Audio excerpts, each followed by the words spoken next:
The autumn wind swept through the streets of Providence, Rhode Island, carrying with it the scent of salt from Narragansett Bay and the promise of change. It was October 1911, and the city bustled with the energy of industrial progress. Factories hummed, trolley cars clanged along cobblestone streets, and immigrants from a dozen nations built new lives in crowded tenements. Eleanor Hartwell stood before the 3-story brick building on Benefit Street, her gloved hands clasped tightly in front of her navy wool coat.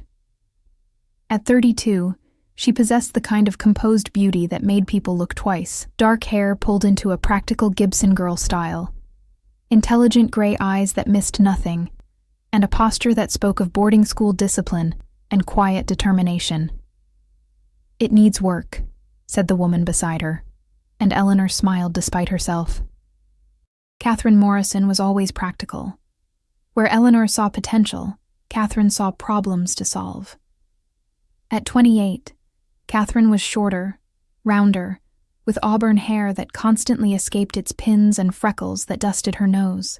She had worked as a bookkeeper for a textile company before her employer discovered she was earning the same wage as the men, and promptly reduced her salary by half. "Everything worth having needs work," Eleanor replied, her voice carrying the cultured accent of her Boston upbringing. The boarding house had been owned by a widow who could no longer manage the stairs. 12 rooms, not counting the attic and basement, with a large kitchen, 2 parlors, and enough space for 8 boarders. The asking price was steep, but Eleanor had her inheritance from her grandmother. Money her parents couldn't touch, much as they would have liked to control it. "Your parents won't approve," Catherine said quietly, though her brown eyes sparkled with suppressed excitement. "My parents haven't approved of anything I've done since I turned down Randolph Fletcher's marriage proposal," Eleanor said. "That was 7 years ago. I've learned to live without their approval." They had met 3 years earlier at a lecture on women's suffrage at the Rhode Island School of Design. Catherine had been there because she believed in the cause. Eleanor had been there to escape her mother's dinner party. They had struck up a conversation about Susan B. Anthony, discovered they both loved the poetry of Emily Dickinson, and exchanged addresses. The correspondence had been frequent at first, then constant, and finally essential. Before you continue with this story, if you enjoy narratives about courage and forbidden love from history, please subscribe to our channel and turn on notifications so you don't miss our next story. "I have $500 saved," Catherine said, her voice barely above a whisper. "It's not much, but it's enough," Eleanor interrupted. "Together, it's enough." The word hung between them. Together. In 1911, 2 unmarried women purchasing property jointly was unusual, but not unheard of. The term Boston marriage had been whispered in parlors for decades, respectable spinsters sharing a household, pooling resources, living companionably into old age. Society accepted such arrangements, provided everyone maintained the fiction that nothing improper occurred. But Eleanor and Catherine both knew that what they felt was far from proper by the standards of their time. The real estate agent, a balding man named Mr. Pritchard, emerged from the building with a ring of keys jangling in his hand. "The owner is willing to negotiate on the furnishings," he said, addressing Eleanor exclusively, as if Catherine were merely a companion rather than a co-purchaser. "Most of the beds and dressers can stay, and the dining room table seats 12. We'll need to inspect everything thoroughly," Catherine said firmly, stepping forward. "The plumbing, the roof, the foundation. I won't sign papers on a building that might collapse in the first storm, Mr." Pritchard looked startled, then grudgingly respectful. "Of course, miss. Shall we begin with the first floor?" They spent 2 hours examining every corner of the building. Catherine tested floorboards, opened every faucet, and peered into corners with a kerosene lamp. Eleanor took notes in her leather-bound journal, calculating costs for paint, wallpaper, new linens, and the inevitable repairs Catherine was cataloging. In the largest bedroom on the 3rd floor, the room that overlooked the street and caught the morning sun, they stood together at the window. From here, they could see the spire of the First Baptist Church, and, in the distance, the shimmer of the Providence River. "This could be our room," Eleanor said softly. Catherine's hand found hers, just for a moment, hidden in the folds of their skirts. "Our home," she corrected. 3 weeks later, on November 15, 1911, Eleanor Hartwell and Catherine Morrison became the joint owners of the Benefit Street boarding house. Eleanor's mother sent a stiffly worded letter expressing her disappointment that Eleanor was choosing spinsterhood and commerce over marriage and respectability. Catherine's father, a railroad worker, sent his blessing and $20 he could ill afford. They moved in on a gray November morning, their possessions loaded into a hired wagon. Eleanor brought her books, hundreds of them, ranging from philosophy to poetry to Gothic novels. Catherine brought her practical items, good pots and pans, quality linens, her grandmother's china, and a meticulously organized set of ledgers for managing accounts. That first night, they sat in the kitchen after the movers had left, drinking tea at the scarred wooden table that would serve them for decades. The house creaked around them, settling into the presence of its new owners. "Are you frightened?" Catherine asked. Eleanor considered the question seriously. "Terrified," she admitted, "but also alive. For the first time since I can remember, I feel alive. We'll need boarders quickly," Catherine said, ever practical. "The mortgage payment is due in 30 days. We'll place advertisements tomorrow," Eleanor agreed. "Respectable lodging for respectable people. Breakfast and dinner included. No drinking, no gambling, no guests after 9 o'clock. "You'll handle the cooking?" Catherine asked with a smile. "I'll handle the management and the social aspects," Eleanor corrected. "You'll handle the finances and the practical repairs. And we'll hire a cook and a maid as soon as we can afford it." They had it all planned out. They had discussed every detail in letters and whispered conversations over the past months. They would be business partners, co-owners of a respectable establishment. They would be the stern but fair Miss Hartwell and the efficient but kind Miss Morrison. They would share a home, a business, a life. What they couldn't discuss, what couldn't be written in letters or spoken aloud even in private, was how Eleanor's heart raced when Catherine entered a room, how Catherine's breath caught when Eleanor smiled at her in a certain way, how they had once, just once, held each other in Catherine's tiny rented room and kissed with a desperate hunger that terrified them both. That night, they retired to separate bedrooms, Eleanor in the large third-floor room with the morning sun, Catherine in the smaller room across the hall. It would be improper to share a room, even with no boarders yet in residence. Appearances had to be maintained.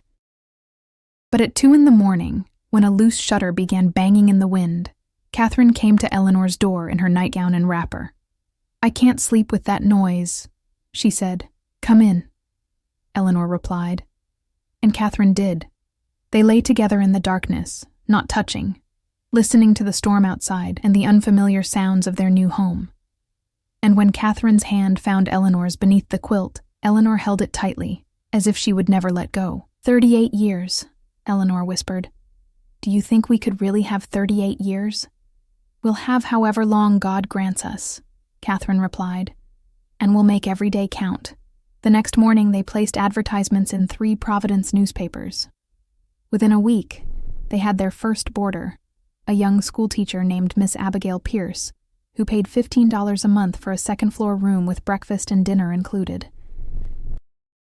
The Benefit Street boarding house was officially open for business, and Eleanor Hartwell and Catherine Morrison began building the life they had both dreamed of, but never dared to hope they might have. The winter of 1911 proved harder than either woman had anticipated. By January, they had 5 boarders, 3 schoolteachers, a bank clerk named Mr. Weatherby, and a young widow named Mrs. Helen Foster who worked as a seamstress. The income was enough to cover the mortgage and basic expenses, but little more. Eleanor discovered that managing a boarding house required skills her privileged upbringing had not provided.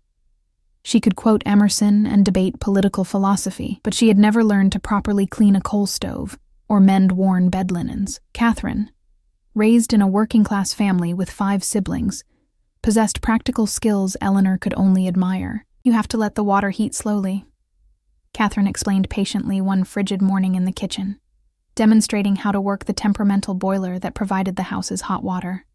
"If you rush it, the pipes will freeze and crack." Eleanor watched Catherine's capable hands adjust the valves with practiced ease. "I'm rather useless, aren't I?" Catherine turned, surprised by the vulnerability in Eleanor's voice.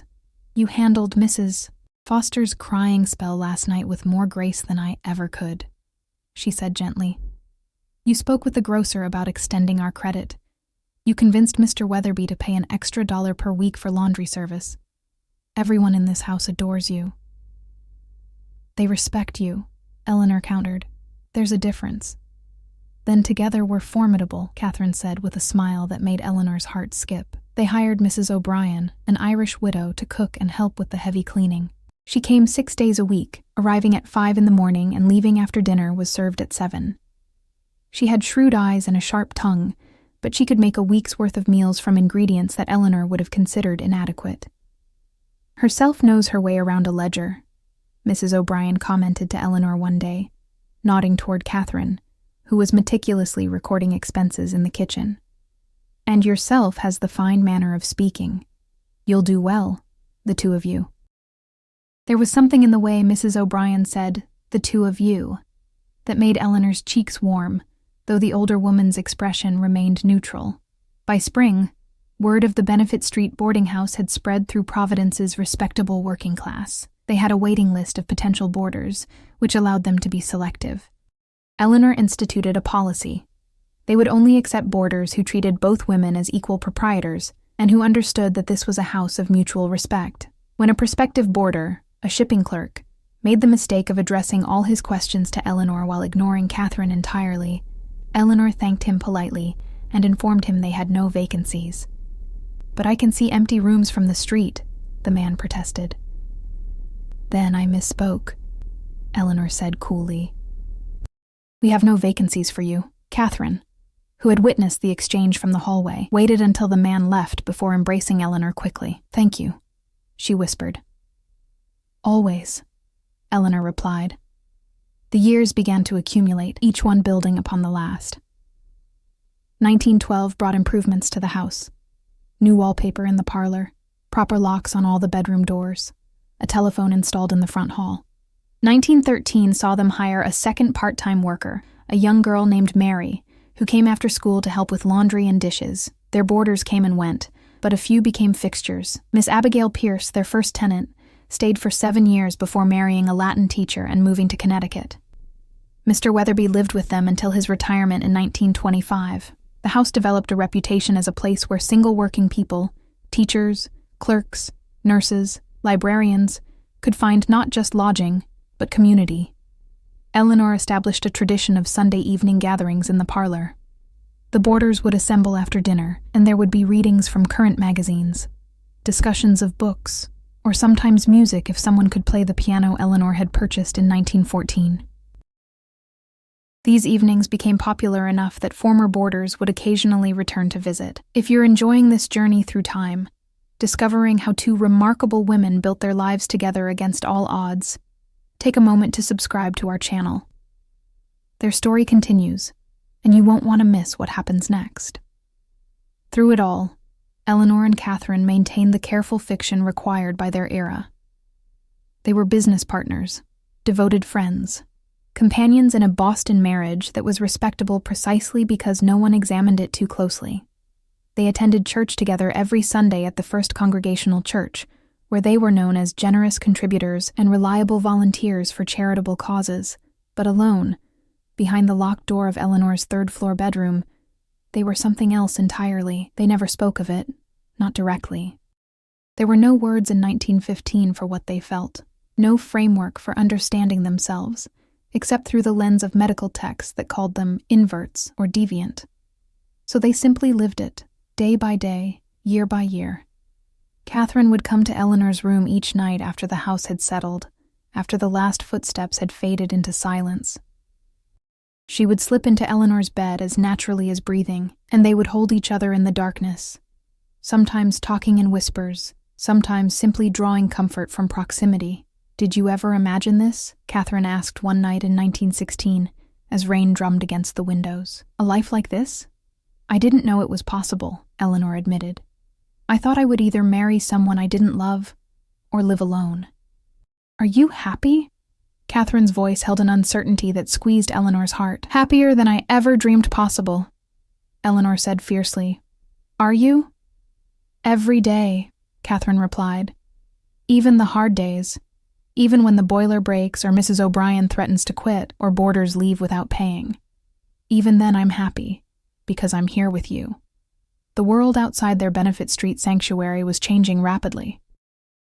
The Great War raged in Europe, and by 1917, American soldiers were shipping overseas. Some of their male boarders enlisted, one never returned. Women won the right to vote in 1920, and both Eleanor and Catherine cast their ballots with tears in their eyes, thinking of all the women who had fought and suffered for that privilege. The 1920s brought prosperity to Providence. The Benefit Street boarding house thrived, allowing Eleanor and Catherine to make more improvements. They installed a modern bathroom on each floor, purchased a gas stove to replace the temperamental coal range, and painted the exterior a cheerful yellow with white trim. They also purchased a used Ford automobile in 1923, which scandalized some of their more traditional neighbors. 2 unmarried women, driving themselves around without male escort. Catherine learned to drive first, then taught Eleanor, and they took great pleasure in Sunday drives through the Rhode Island countryside. "We should go to the ocean," Eleanor said one summer afternoon in 1924 as they drove through rural farmland. "Spend a week at the shore, just the 2 of us." "What would people say?" Catherine asked, though her eyes sparkled with interest. "That 2 hard-working businesswomen are taking a well-earned holiday," Eleanor replied. "We've been managing that house for 13 years without a break. We've earned a week away." They went to Narragansett in August, renting a small cottage that overlooked the Atlantic. For 7 days, they lived without pretense, without the careful maintenance of propriety. They walked on the beach at sunrise, read books in the shade of the porch, and fell asleep to the sound of waves rather than creaking floorboards and boarders' footsteps. On their last evening, they sat on the beach watching the sun set, painting the sky in shades of orange and purple and deep rose. "I want to remember this," Eleanor said. "Exactly this. The way the light looks on the water, the way you look right now. I want to remember it forever." Catherine took Eleanor's hand, bold in the gathering darkness. "We'll come back," she promised. "Every year. It will be our tradition." And they did return, year after year, to their cottage by the ocean. It became their private refuge, the one place where they could truly be themselves without the weight of others' scrutiny. Back in Providence, their lives continued to intertwine more deeply with each passing year. They knew each other's rhythms, habits, quirks. Catherine knew that Eleanor needed silence in the morning and conversation in the evening. Eleanor knew that Catherine needed praise and reassurance, that her working-class upbringing had left her with insecurities about her worth. They quarreled sometimes, as any 2 people living in close quarters for years will quarrel. Catherine thought Eleanor was too trusting of boarders who promised to pay next week. Eleanor thought Catherine was too rigid about the household budget. But their arguments never lasted long, and they always ended in reconciliation and renewed appreciation for each other. 13 years, Catherine said one November evening in 1924 as they reviewed the accounts in the kitchen after the boarders had retired. "We've owned this house for 13 years. And it's never felt like work," Eleanor replied, though this wasn't entirely true. It had been exhausting, often frustrating, occasionally disheartening, but it had never felt like a burden, because they had carried it together. "I wonder how many more we'll have," Catherine said softly. Eleanor reached across the table and took Catherine's hand, heedless of whether anyone might see through the kitchen window. "I intend to grow very old with you, Catherine Morrison. I intend for us to be 2 eccentric old ladies who scandalize the neighborhood by still driving ourselves around at age 70. Catherine laughed, but her eyes were bright with tears. "Promise?" "Promise," Eleanor said. Neither of them could have known then that they would keep that promise, that they would have not just 13 years, but 25 more beyond that they would weather the depression together, watch the world change around them, and build something that would outlast them both. All they knew was the present moment.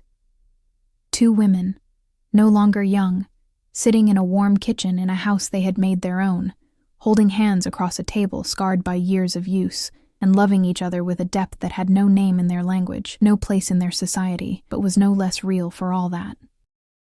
The financial collapse of 1929 changed everything. On October 29th, the stock market crashed, and by 1930, the effects rippled through Providence like a stone thrown into still water. Banks failed. Factories closed.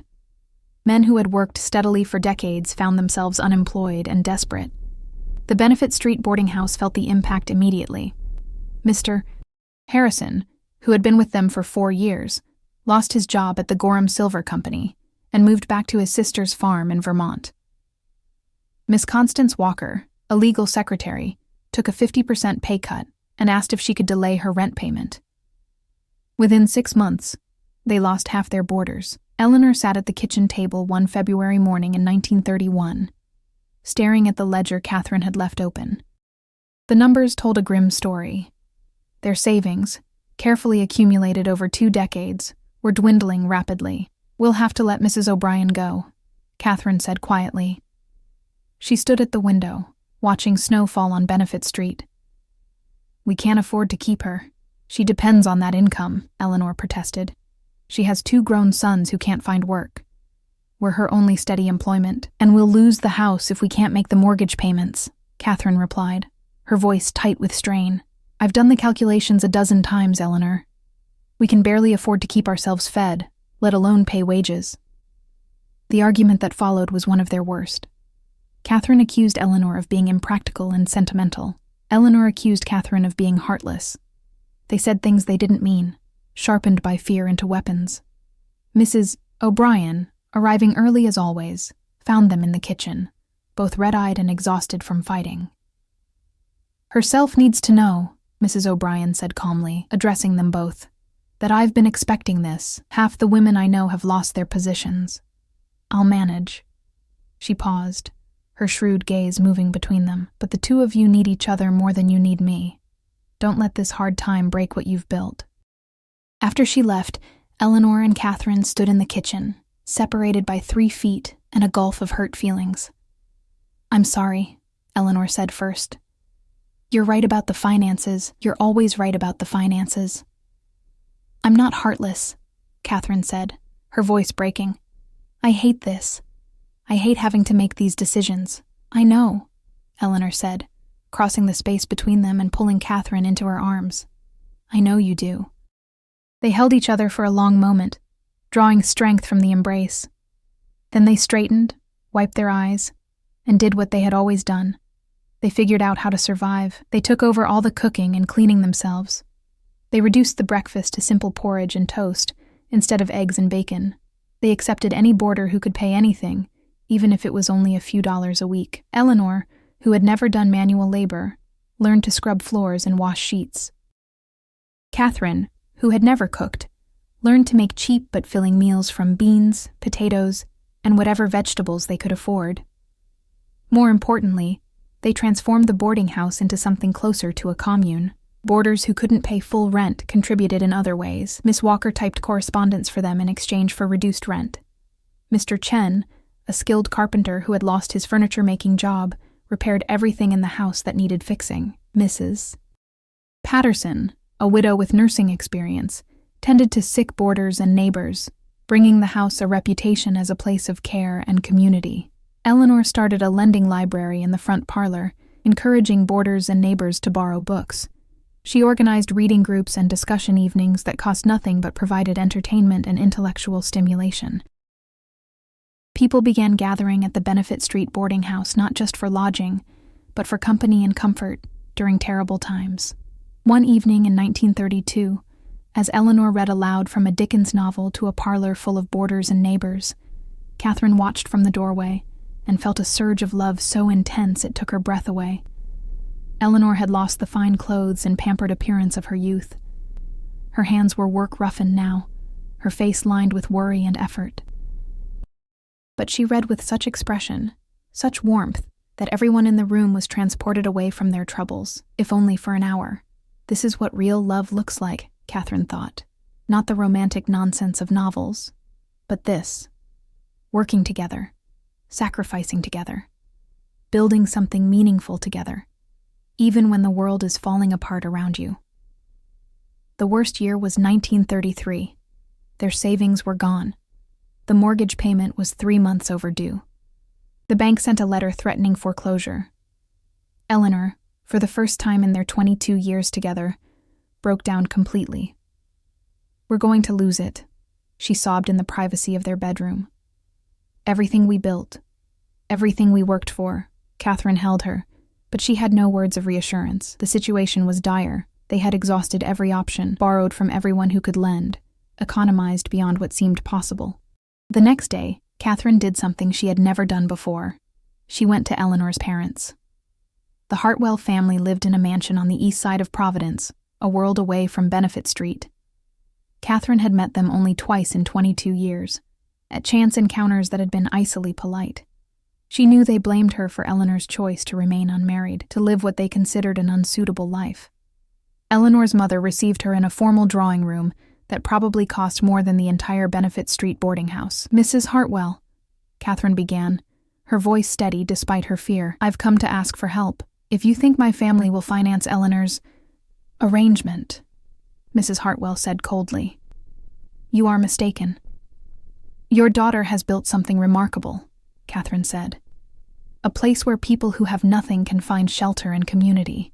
She's fed people who were hungry, housed people who had nowhere else to go. She's done it with grace and generosity and intelligence. I know you don't approve of her choices, but she is doing good in this world. Real, measurable good." "What precisely do you want?" Mrs. Hartwell asked. "A loan. Enough to make the overdue mortgage payments. We'll pay it back with interest as soon as we're able." "And if you're not able, then the bank will foreclose, and your daughter will lose everything she's worked for since she was 32 years old. She'll lose her home, her livelihood, and her purpose. Is that what you want?" Mrs. Hartwell was silent for a long moment. "My daughter chose you over her family, over marriage, over respectability. I have never understood it. I never will understand it." "I know," Catherine said quietly, "but I love her. I've loved her for 22 years. And I would do anything, sacrifice anything to protect her." 3 days later, a check arrived, enough to cover the overdue mortgage payments with a small amount left over. There was no note, no explanation. Eleanor wept when she saw it, and Catherine held her, knowing what it had cost Mrs. Hartwell to send that money, what acknowledgement it represented, however grudging. They survived the Depression, though it left scars. They never again let their savings dwindle so low. They never again took financial security for granted, but they also learned something important. Their relationship could weather anything. Poverty, fear, exhaustion, disappointment, none of it could break what they had built together. By 1936, the economy was slowly recovering. They hired Mrs. O'Brien back, much to everyone's relief. The boarding house began to fill again with working people who could pay fair rent. Eleanor and Catherine, now in their 50s, had gray in their hair and lines on their faces, but they had survived. 25 years, Eleanor said one November evening in 1936, sitting in their bedroom. They had stopped maintaining separate rooms years ago, after Mrs. O'Brien had observed matter-of-factly that there was no sense heating 2 rooms when one would do. 25 years, Catherine echoed, looking up from the book she was reading. "Who would have thought?" "I would have," Eleanor said. "From that very first day when we stood in front of this house, I knew we'd build something lasting."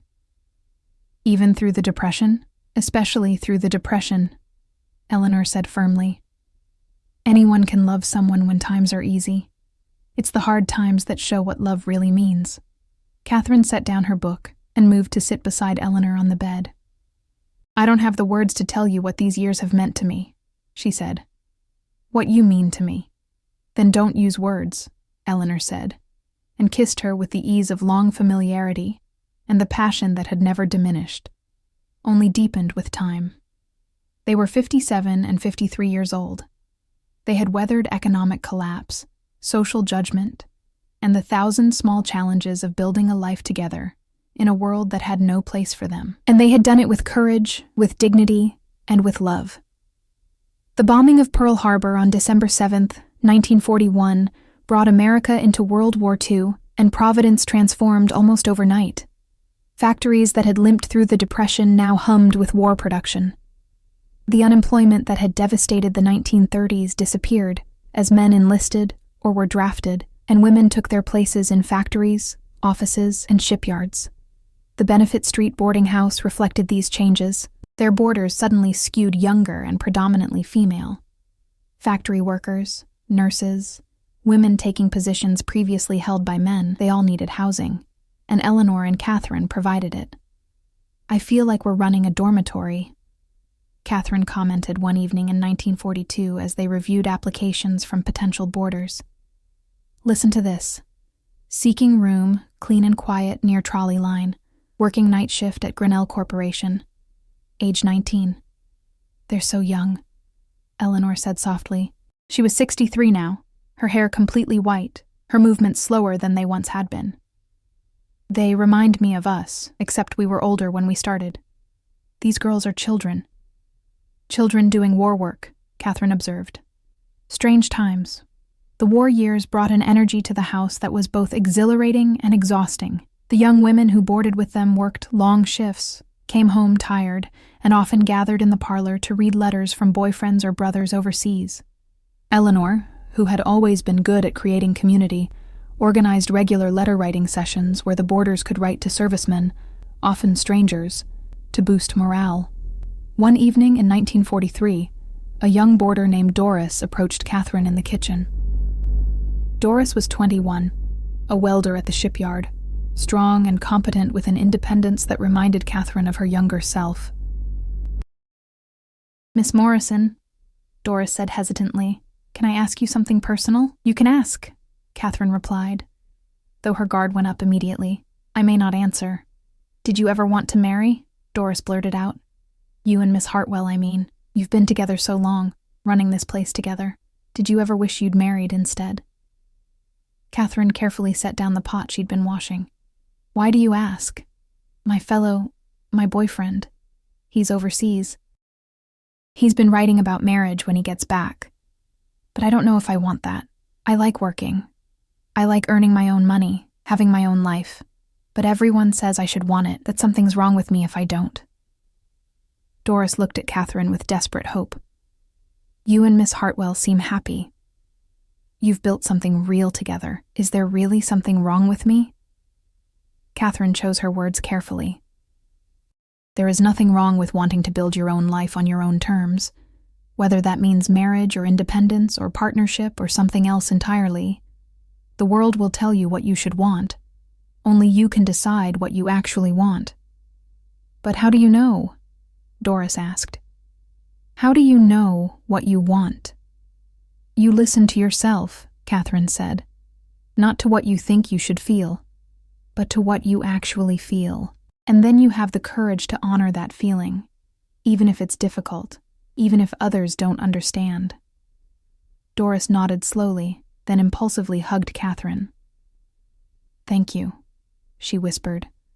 "Thank you for showing me it's possible. What you and Miss Hartwell have, it's real, and it's good, and it's enough." After Doris left, Catherine stood alone in the kitchen, her hands trembling slightly. She had never openly acknowledged what she and Eleanor shared, never put it into words, even obliquely. But Doris had seen it, understood it, and drawn strength from it. She found Eleanor in the small sitting room they'd created on the 3rd floor, what had once been Catherine's bedroom before they'd stopped pretending they slept separately. "A girl just thanked me for showing her it's possible to build a meaningful life without marriage," Catherine said, closing the door behind her. Eleanor looked up from her knitting. "Which girl?" "Doris, the welder. She's sharp, Eleanor. She sees us clearly, and you're afraid," Eleanor said, reading Catherine's expression with the ease of 30 years together. "Aren't you? If people really understand, really see what we are, we're 2 women who have loved each other and built a life together for 3 decades, Eleanor said firmly. "That's what we are. However others choose to interpret it is their concern, not ours." "The war is changing things," Catherine said, sitting beside Eleanor. "All these young women living independently, working in factories, earning good wages. They're getting a taste of freedom. They're asking questions. Good," Eleanor said. "Let them ask. Let them see that there are different ways to live, different forms of love and partnership. We've never advertised what we are, but we've never hidden it either. If we can be an example of what's possible, perhaps that's a contribution worth making." The war ended in August 1945, and Providence erupted in celebration. Eleanor and Catherine stood on Benefit Street, watching their neighbors pour into the streets, laughing and crying and embracing. They were 66 and 62, and they had lived through 2 world wars and a depression. "So much has changed," Eleanor said. "So much." "And so much hasn't," Catherine replied, taking Eleanor's hand right there on the public street, bold in the chaos of celebration. "We're still here. We're still together." The post-war years brought new challenges. Many of their young female boarders left to marry returning servicemen or to make way for veterans who needed housing. The character of the house shifted again, but Eleanor and Catherine adapted as they always had. They also began to feel their age. Eleanor developed arthritis that made her graceful hands stiff and painful. Catherine's eyesight worsened, requiring thick glasses that magnified her warm brown eyes. They moved more slowly, tired more easily, but their devotion to each other and to their shared home never wavered. If this story of resilience and unwavering love is touching your heart, please subscribe to our channel to continue following their remarkable journey together. In 1947, they hired a young couple to help manage the house. Evelyn and James Cooper, who lived in the basement apartment rent-free in exchange for handling the heavy work Eleanor and Catherine could no longer manage. Evelyn had been one of their boarders during the war years and had seen firsthand how the house was run. "You've created something special here," Evelyn told Eleanor and Catherine shortly after she and James moved in. "Everyone who's ever lived here says the same thing. It's not just a boarding house, it's a home." "That's what we always wanted it to be," Eleanor said, "a place where people could feel safe and valued." They celebrated their 36th anniversary of ownership in November 1947 with a quiet dinner in their private sitting room. They were 68 and 64, white-haired and slower moving, but still deeply in love. 36 years, Catherine marveled. "Do you remember how terrified we were that first night?" "I remember thinking we were either very brave or very foolish," Eleanor said. "Both, probably," Catherine said with a laugh, "but I don't regret a single day, not one." "Not even the depression years? Not even then?" Catherine said firmly. "Because we faced them together. Everything we've faced together. That's what matters." They sat in comfortable silence, watching the evening light fade from their window. In 36 years, they had created not just a business, but a legacy. Hundreds of people had passed through their home, and each had been touched in some way by the quiet example of 2 women who had built a life of purpose, dignity, and love. Neither of them spoke of the future, of what would happen when one of them was no longer there. That was a fear too sharp to examine closely. Instead, they focused on the present, this evening, this moment, this enduring love that had sustained them through decades of challenges and changes. The winter of 1949 arrived early in Providence, with snow falling before Thanksgiving and temperatures dropping well below freezing. Eleanor, now 70, had been feeling unwell for weeks. A persistent cough, unusual fatigue, a loss of appetite that worried Catherine deeply. "You need to see Dr. Morrison," Catherine said firmly one morning in early December as Eleanor struggled to catch her breath after climbing the stairs. "I'm just old," Eleanor protested, but she was frightened. She could see the fear in Catherine's eyes, and that scared her more than her own symptoms. Dr. Morrison, no relation to Catherine, examined Eleanor thoroughly and delivered his diagnosis with professional sympathy: pneumonia, complicated by a weak heart. At 70, these were serious conditions. "You need complete rest," he told Eleanor. "In bed, warm, with good nutrition, no exertion whatsoever." Eleanor spent the next week in their 3rd-floor bedroom, propped up on pillows, struggling to breathe. Catherine rarely left her side, sleeping in a chair beside the bed, forcing herself to eat only when Evelyn Cooper insisted. "You're being ridiculous," Eleanor told Catherine on the 3rd day, though her voice was weak. "You'll make yourself sick." "Then we'll be sick together," Catherine replied, holding Eleanor's hand. "I'm not leaving you." 38 years, Eleanor said suddenly. "We got our 38 years after all." "You asked, that first night, if we could really have 38 years." "Don't," Catherine said, her voice breaking. "Don't talk as if it's ending." "Everything ends," Eleanor said gently. "But what we've had, Catherine, what we've built together, that doesn't end." that continues in every person who lived in this house and learned something about courage or kindness or possibility, that continues in the life we've lived, boldly, without apology. Catherine laid her head on Eleanor's shoulder, careful not to jostle her, and wept quietly. Eleanor fought hard. She took the medicines Dr. Morrison prescribed, forced herself to eat the broths Catherine prepared, and tried to rest, even though every breath was a struggle. For a few days she seemed to improve, and Catherine allowed herself to hope. But on December 15th, 1949, as snow fell softly outside their window, Eleanor's breathing became labored again. Catherine sent James Cooper running for the doctor, but she knew, deep in her bones, that it was too late. "Don't leave me," Catherine whispered, holding Eleanor's hand tightly. "Please don't leave me." Eleanor's eyes opened, focusing on Catherine's face with effort. "Never," she whispered. "I will never leave you. Not really." She died at sunset, with Catherine holding her hand and snow falling on Benefit Street like a benediction. The funeral was held 3 days later at the First Congregational Church, where they had worshipped together for nearly 4 decades. The turnout astounded even Catherine, who had known Eleanor was beloved. Current and former boarders filled the pews.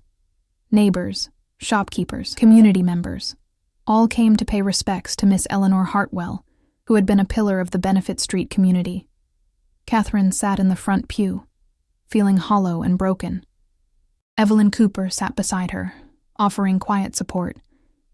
But Catherine felt utterly alone in a way she had never felt before, not even in the worst days of the Depression. The minister spoke of Eleanor's charitable works, her intelligence, her grace, but he didn't speak of what really mattered: the love that had sustained them both for 38 years, the partnership that had been the center of both their lives, the quiet revolutionary act of 2 women building a life together when society said such lives were impossible. Catherine maintained her composure through the funeral and the gathering afterward at the boarding house. She accepted condolences, thanked people for coming, and performed the role of bereaved friend and business partner with the dignity Eleanor would have expected. But that night, alone in their bedroom, she collapsed. She wept until she had no tears left.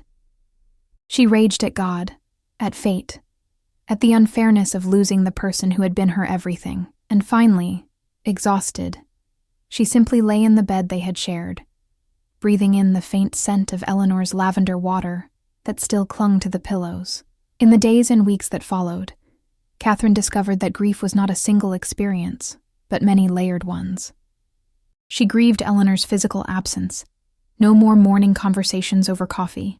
No more evening readings in their sitting room. She grieved the future they would never have, growing old together as they had planned. But most painfully, she grieved the fact that she couldn't mourn publicly as a widow would mourn. She had lost her partner of 38 years, her great love, the other half of her soul. But in the eyes of the world, she had merely lost a friend and business partner. There would be no widow's pension for her, no special consideration, no acknowledgement of the magnitude of her loss. Evelyn Cooper understood, though they never spoke of it directly.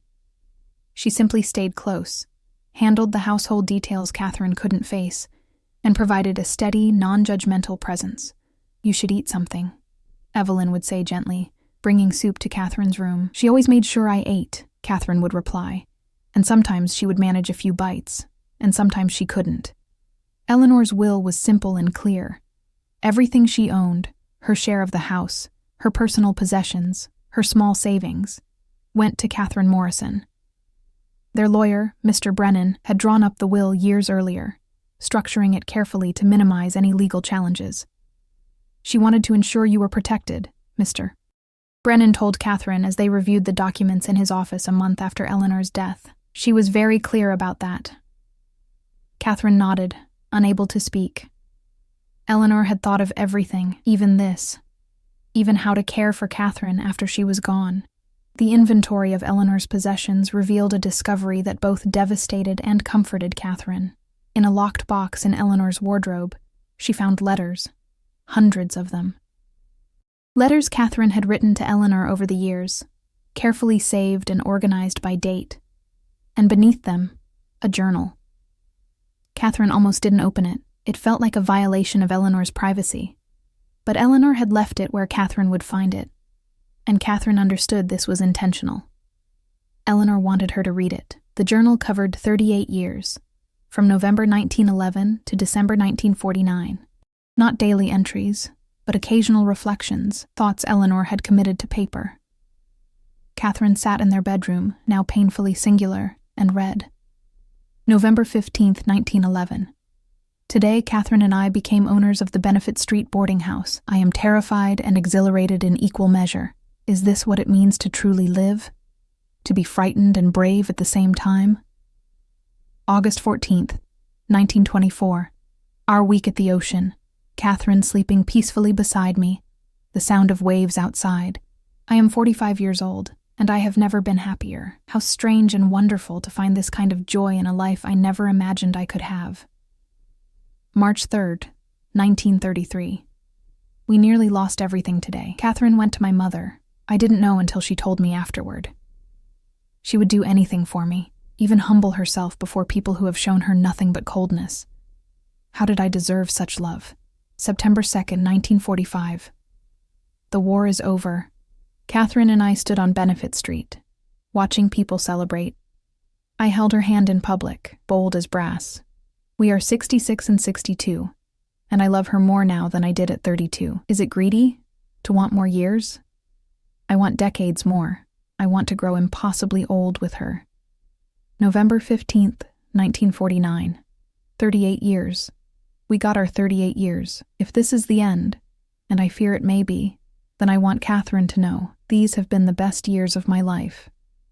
Every single one of them. The hard years and the easy years, the frightening years and the peaceful years. All of them, because I lived them with her. I was loved by Catherine Morrison, and I loved her in return, and that is more than most people ever have. It is enough. It is more than enough. It is everything. The journal entry was dated 2 weeks before Eleanor's death. Catherine held the book against her chest and wept. But this time the tears were not only grief. They were also gratitude for 38 years of love, for Eleanor's foresight in leaving these words, for having had something so profound that losing it could hurt this much.